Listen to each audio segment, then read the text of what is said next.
The first thing I felt was her hand on my cheek. Small. Cold. Deliberate. Then her voice, barely a breath in the dark, "You're not him, but you feel like him." I didn't move. I didn't breathe. Somewhere below us, the Atlantic was slamming into the rocks like it wanted in. I'd been living in that house for 11 days, and I still hadn't figured out what "him" meant, or why a 7-year-old girl kept sneaking into a stranger's room at 3 in the morning just to look at his face like she was trying to solve something. Here's what I didn't tell Margot Ashworth when she offered me $40,000 to marry her for 1 year. I would have done it for 4. My sister's surgery bill was eating me alive, and pride is a luxury you can't afford when someone you love is dying slow in a hospital bed in Providence. So when a woman worth more than a small country slid a contract across a mahogany table and said, "I need a husband on paper, Mr. Vale, nothing more," I told myself it was simple. Clean. A transaction between two adults who understood exactly what they were buying and selling. I didn't know about the girl. Not really. Margot mentioned a daughter the way people mention weather, a fact, not a warning. Wren started appearing at my door the third night. She never said much. She'd just stand there in her cotton nightgown, watching me with eyes too old for her face, like she was auditing something. By the 5th night I stopped locking the door. By the 8th, I started leaving the hallway light on for her. I told myself I was being kind. The truth was Messier, I liked being looked at like I mattered to someone, even if that someone was a child who didn't know my middle name. It took me 2 weeks to understand why Margot really married me. I found the will by accident, in a drawer I wasn't supposed to open, looking for a stapler like an idiot. Her late husband, Wren's father, had died with a clause buried so deep in his estate that even Margot's own attorneys argued about its meaning. The child shall remain under maternal custody only so long as the mother maintains a marriage recognized by the state. If Margot stayed single past Wren's 8th birthday, custody reverted to the paternal family. To a man named Desmond Kettering, the girl's uncle, a man Margot had described to me once, in passing, with a look on her face like she'd tasted something rotten. I wasn't a husband. I was a legal fire extinguisher. I should have been furious. Some nights I was.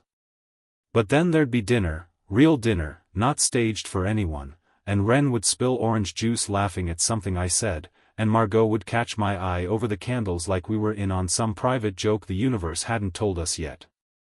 One night Wren looked up from her plate, syrup on her chin, and said, plain as anything, "Pass the butter, Daddy." Nobody corrected her. Margot went still. I went stiller. And I didn't say a word, because some small, dishonest part of me didn't want to unhear it. If a little girl called you Dad by accident and no one in the room stopped her, would you correct her, or would you let the moment breathe? I let it breathe. That was my choice. I think about it more than I'll admit.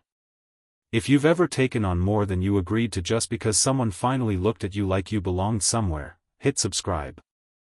I promise this gets worse before it gets warm. The papers I found in November didn't just outline the custody clause. They outlined me.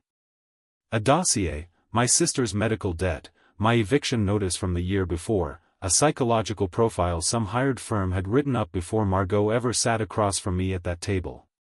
She hadn't chosen a husband. She'd chosen a man broke enough, alone enough, to disappear quietly once the 8th birthday passed and the danger cleared.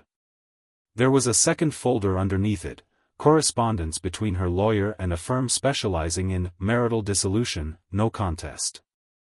My exit was already drafted. Notarized blank, waiting for a date.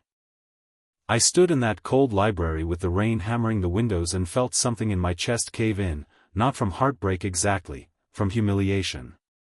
I had let a 7-year-old syrup-sticky hand hold something in me open, and the whole time there was a folder with my expiration date in it.